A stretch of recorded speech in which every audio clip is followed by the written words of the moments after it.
Salam alaikum. Donc, on va parler d'infection à CMV. Avant, je suis honoré, ravi, et je remercie Khalid Benani qui fait ses GIPT, donc les Journées internationales de Patrick Tougnon, et c'est comme ça qu'il les a appelés lui. Et donc, du coup, je te remercie infiniment pour cette invitation. Alors, je vais faire comme Ousmane, je vais vous poser quelques questions. À votre avis, la séroprévalence du CMV dans le monde, elle est de 1 à 2%, 10 à 20%, 50%, 80 à 90%. Alors, quelle réponse? A, B, C, D? Dans le monde, dans la population générale, les hommes, les femmes, adultes. C'est D, 80 à 90%. Question numéro 2. Dans les formes asymptomatiques, 100% des enfants sont normaux, 80% sont normaux, 50% sont normaux. C'est des enfants asymptomatiques qui ont une infection et une séroconversion chez la mère et les enfants naissent nickel. Vous les examinez, ils sont strictement normaux à la naissance. Est-ce qu'ils, dans leur devenir, est-ce qu'ils seront 100% normaux, 80%, 50% ou 20%? Réponse A. Réponse B. Parfait, vous avez raison. Réponse B. Alors, c'est une pathologie extrêmement répandue dans le monde. Vous voyez, malheureusement en Afrique, à part l'Afrique du Sud, nous n'avons pas d'idées sur la séroprévalence. Mais là où on a des idées sur la prévalence, vous voyez, c'est entre 80 et 90%. Et dans les pays qui sont en bleu clair ou bleu sombre, si vous voulez, la prévalence est de 50 à 60%. Pourtant, quand on regarde ces pays-là, vous voyez, à côté de là, vous avez la séroprévalence et juste à côté, il y a les rangs. Et dans les rangs, vous avez à ce moment-là la prévalence d'infections néonatales. Et là, vous avez à ce moment-là, vous voyez, entre 0,5 et 1,5, voire même 2% d'infections congénitales. Et le CMV congénital, c'est la première cause de retard mental chez l'enfant aux États-Unis. Au même titre que la trisomie 21, au même titre que, vous voyez, donc, et c'est une pathologie qui est très peu connue. Quand on pose la question aux femmes s'ils connaissent le CMV congénital, vous voyez combien de femmes qui connaissent le CMV congénital. C'est la pathologie la moins connue par rapport, par exemple, quand on leur pose la question sur le spina bifida, par rapport au HIV, par rapport aux autres pathologies congénitales, ils ont une énorme connaissance des autres pathologies par rapport à l'infection à CMV, qui est la principale cause de retard mental chez l'enfant. Donc là, vous avez bien répondu. L'incidence, donc la séroprévalence d'environ 40%, mais probablement sous-estimée. La plupart des études montrent entre 80 et 85%. Mais il y a des endroits où elle est de 100%. C'est un virus à herpès, de la famille des herpès, ce qu'on appelle le herpès virus 5, qui a une latence longue, donc une élimination très très prolongée. La plupart des formes, 90% des formes, sont asymptomatiques chez l'adulte. Et la virémie et la virurie sont très prolongées. La transmission est exclusivement interhumaine. Il n'y a pas d'animal porteur qui transmet à l'homme. Transmise par la salive, les urines, bien sûr, toutes les sécrétions. On ne connaît pas actuellement le mécanisme de transmission de la mère à l'enfant. On sait qu'il y a une placentite, mais on ne sait pas si c'est à travers la placentite qu'il y a un retentissement sur la circulation fœtale avec l'installation du retard de croissance intra-utérin et les autres pathologies. En tous les cas, on ne connaît pas très très bien le mécanisme physiopathologique. On sait également qu'il y a des variations donc, de la séroprévalence en fonction de l'ethnie, en fonction surtout du niveau socio-économique. Plus on est pauvre, plus on a un risque énorme de transmettre le CMV, enfin de faire circuler le CMV dans la famille. Plus on est riche, moins on a de risques. Et quand on regarde cette étude américaine qui est assez ancienne de 2009, on s'aperçoit que finalement les blanches non hispaniques ont moins de risques, ont moins de séroprévalence, moins de risques d'avoir des infections congénitales à CMV que les noirs ou les hispaniques. Les facteurs de risque maternel, on sait maintenant à peu près on connaît un tout petit peu plus sur le statut immunitaire. On sait que, par exemple, dans le cadre d'une primo-infection, il y a un passage transplacentaire qui est assez fréquent, 40%, alors que dans les réactivations ou les réinfections, le passage est faible. Pourtant, la plupart des enfants qui sont symptomatiques ou qui sont symptomatiques à CMV congénital, ils ne surviennent pas chez les femmes qui ont une primo-infection, mais plutôt dans le cadre de réinfection ou de réactivation. Pourquoi ? Parce que quand vous avez 80% de la population, ou 90% de la population qui est séroconvertie, donc ça veut dire qu'ils ont déjà des anticorps, il ne reste que 10 à 20%. Et cela, c'est une minorité, donc les infections surviennent préférentiellement chez celles qui sont la majorité. Donc un statut immunitaire en préconceptionnel, une femme qui est séropositive, ne prédit absolument pas que votre enfant qu'elle ne risque pas de transmettre le CMV à son fœtus. Donc, à la limite, on s'en fout du statut immunitaire de la femme. Voilà, donc les formes congénitales, je vous ai parlé de la prévalence et voilà, donc hop, je passe. Là, c'est une étude qui montre que si on prend 1000 nouveau-nés qui sont nés suite à une infection congénitale à CMV, vous voyez qu'à peu près 12,7%, je pense que j'ai une petite flèche ici, 12,7% qui seront symptomatiques et presque 90% qui seront asymptomatiques. Et parmi les symptomatiques, vous voyez, il y a à peu près 4%, si on calcule bien, 4% de décès. Et même ceux qui sont asymptomatiques, vous voyez qu'il y a un risque d'environ 12 à 13% d'enfants qui peuvent avoir des séquelles. Alors que ceux qui sont symptomatiques à la naissance, la moitié vont avoir des séquelles. Donc, un enfant qui est asymptomatique, qui n'a strictement rien à la naissance, qui est né dans un contexte de séroconversion maternelle, on ne peut jamais rassurer les parents. Jamais. Donc, parce que ce n'est pas possible de les rassurer. Quels sont les facteurs de risque ? Quand vous avez une mère qui est séropositive, ou bien quand vous avez autour, dans le contexte familial, d'autres enfants qui éliminent le CMV, parce que l'élimination du CMV peut durer des années dans la salive et dans les urines. Donc, lorsqu'un enfant naît, lorsque la femme est enceinte et qu'il y a d'autres enfants autour d'elle qui sont positifs, ou bien quand vous avez à un moment ou à un autre, donc tu étais en contact avec le CMV. Le diagnostic anténatal, il n'est pas facile, sauf si vous avez une femme qui a bien sûr une séroconversion. À ce moment-là, vous pouvez faire une ponction de liquide amniotique et vous allez regarder si vous allez retrouver le CMV. Une fois qu'on a le CMV, on va parler de la charge virale qui a très peu d'importance. En postnatal, la situation est un peu plus simple, c'est-à-dire que devant tout retard de croissance intra-utérin inexpliqué, on doit avoir le réflexe CMV, en particulier lorsque le PC est touché.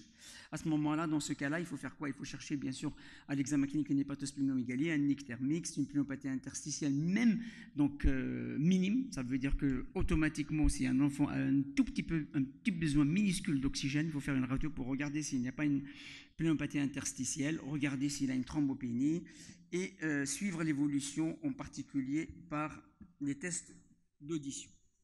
En anténatal, quand on a un doute, alors faut-il faire une écho ou l'IRM ? Il faut combiner les deux. Quand on regarde les valeurs prédictives positives et les valeurs prédictives négatives, ainsi que la sensibilité et la spécificité, on s'aperçoit que finalement, quand on combine l'écho et l'IRM, c'est là où on a les meilleures valeurs prédictives positives et négatives et de spécificité et sensibilité. Donc un seul ne suffit pas. Les explorations en anténatal, on est limité. On est limité par uniquement l'écho, l'IRM éventuellement fétale, éventuellement ponction de liquide amniotique, et ça ne se fait pas tout le temps pour chercher la charge virale, éventuellement ponction du sang fétal si les parents le souhaitent pour chercher la charge virale, mais ça se fait de moins en moins. En postnatal, c'est à la fois l'imagerie cérébrale, l'écho-TF peut suffire pendant les 3 ou 4 ou 5 ou 6 premiers mois. À partir de 6 mois, il faut éventuellement envisager de faire une IRM parce que le TF ne suffit pas, si on a un doute. La PCR dans les urines et la salive, et puis le dépistage auditif. Bien sûr, je vais en parler après. Et il faut savoir que quand on a un enfant qui a des troubles de l'audition, même à l'âge de 6 mois, 1 an ou 2 ans, si on a fait un test de Guthrie, on peut récupérer le Guthrie 3 ans plus tard, 3 ans, si le Guthrie a été fait 3 ans par avant, ça veut dire que si l'enfant a moins de 3 ans, le Guthrie est récupérable et à ce moment-là, on peut regarder le statut de l'enfant à ce moment-là, s'il a fait ou non une infection ACMB. Le traitement antinatal, je vais vous montrer juste une diapositive parce qu'il est extrêmement discuté et discutable. Je pense qu'il est de plus en plus abandonné. Le traitement postnatal, il est simple. C'est l'acyclovir, c'est une forme d'acyclovir à la fois injectable ou orale. On a tendance à préférer maintenant l'utilisation d'emblée de valacyclovir par voie orale à la dose de 16 mg kg toutes les 12 heures. La durée du traitement est très discutable. Je vais vous montrer une diapo. Les formes asymptomatiques, on ne les traite plus. On traite uniquement les formes symptomatiques graves, c'est-à-dire avec atteinte neurologique, ophtalmique ou forme pulmonaire sévère. On ne traite pas du tout si l'enfant a une hépatosplénomégalie, une thrombopénie, une leucopénie, une petite pathologie pulmonaire interstitielle, on ne le traite pas parce que l'efficacité, d'abord, n'est pas démontrée dans 100% des cas d'une part, et d'autre part, les effets secondaires du traitement sont quand même assez élevés. Donc les formes de traitement symptomatiques, on traite par le valganciclovir, 16 mg kg toutes les 12 heures, je vous ai dit. Quand on traite pendant, par exemple, cette étude montre la comparaison d'un traitement de 6 semaines versus 6 mois. Quand on traite 6 semaines, c'est en rouge. Vous voyez la baisse de la charge virale dès le début du traitement. Donc là, vous avez la charge virale qui baisse dès le début du traitement. À la fin du traitement, il y a une réascension de la charge virale de manière significative, alors que quand vous traitez pendant 6 mois, vous avez une baisse de la charge virale qui augmente à la fin du traitement de 6 mois. Ça veut dire que vous allez diminuer votre effet inoculum pendant cette période-là, mais il y a un risque de réascension du virus. Alors, est-ce que le traitement anténatal est efficace ? C'est une étude, donc là c'est une méta-analyse de 2023 qui montre quoi? À propos de 620 femmes qui avaient une séroconversion, on s'aperçoit que le valacyclovir utilisé en anténatal diminue de manière significative la transmission du virus au fœtus. La transmission du virus au fœtus. Mais on ne sait pas s'il diminue les formes symptomatiques et asymptomatiques, sachant que les formes même asymptomatiques, ils ont à peu près 10 à 20% de risque d'avoir une surdité. Donc le traitement anténatal est également discutable. Quand on suit ces enfants, il faut bien sûr organiser le suivi sur les 2, 3 ans, 4 ans, 5 ans, même jusqu'à maintenant, il y a des suivis qui sont publié jusqu'à l'âge de 19 ans, essentiellement pour l'acuité auditive.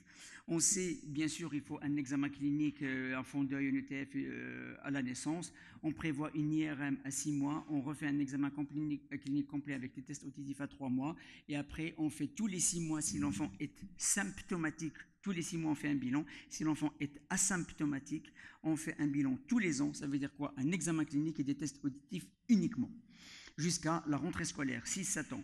À l'âge de la rentrée scolaire, si l'enfant va bien, à ce moment-là, ça dépend. Si l'enfant va très bien et nickel avec des tests auditifs strictement normaux, on s'arrête là. Il y en a qui les suivent jusqu'à l'âge de plus de 10 ans. Pourquoi? Parce qu'il y a une diminution progressive de l'acuité auditive avec le temps, et avec des enfants chez qui on a découvert une hypoacousie à l'âge de 10-12 ans. Les facteurs pronostiques, donc il y a bien sûr les facteurs anténataux et postnataux. Le facteur pronostique qui est prénatal, c'est surtout une primo-infection. Voilà. Et puis quand il y a des lésions à l'imagerie cérébrale anténatale.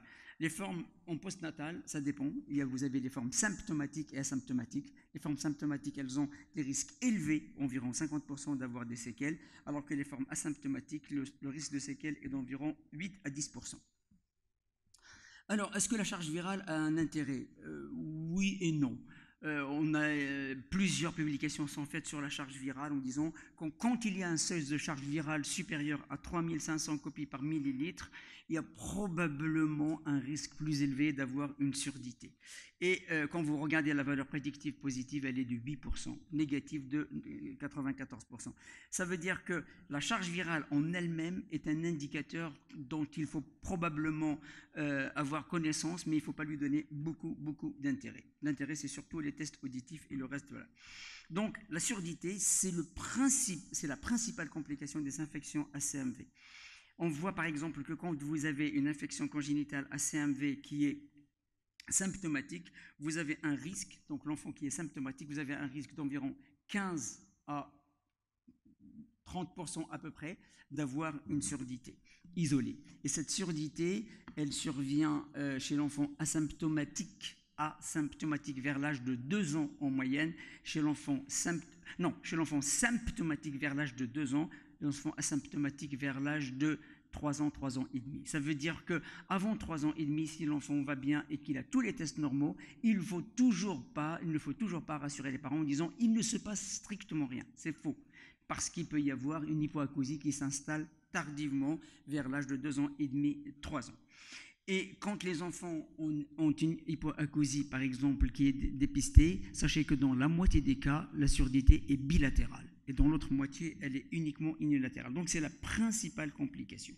Cette étude qui a été publiée en 2006 concernant les causes de l'hypoacousie, les causes de la surdité néonatale, on voit par exemple que à la naissance, ça c'est à la naissance, et ça je pense que c'est 1 mois, non, c'est à 1 an, à 4 ans.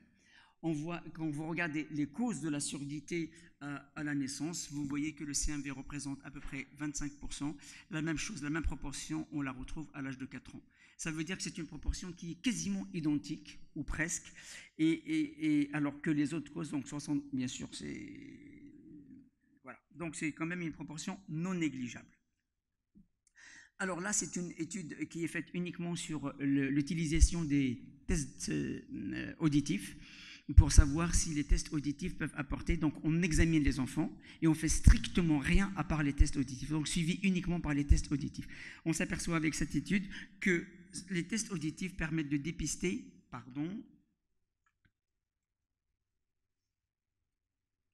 non, je suis en train de revenir.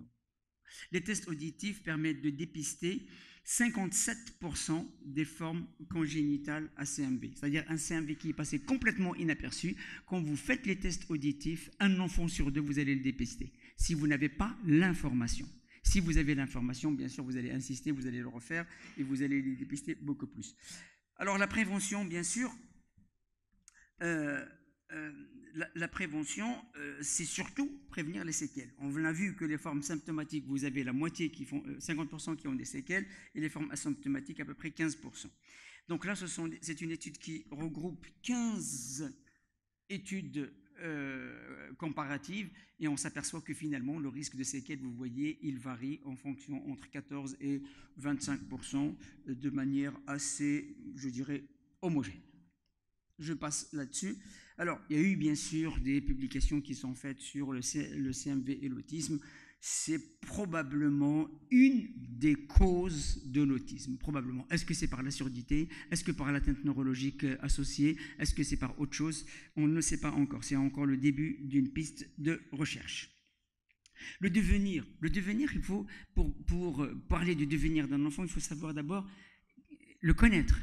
On ne connaît pas. Donc, jusqu'à présent, donc, on sait que personne, enfin, même nous, surtout les obstétriciens, on ne parle pas aux femmes, on leur parle de la rubéole congénitale, de la toxoplasmose congénitale, et ainsi de suite. Personne ne parle du CMV congénital, qui est la première cause. Donc, pour pouvoir parler du devenir et de la prévention, il faut d'abord informer.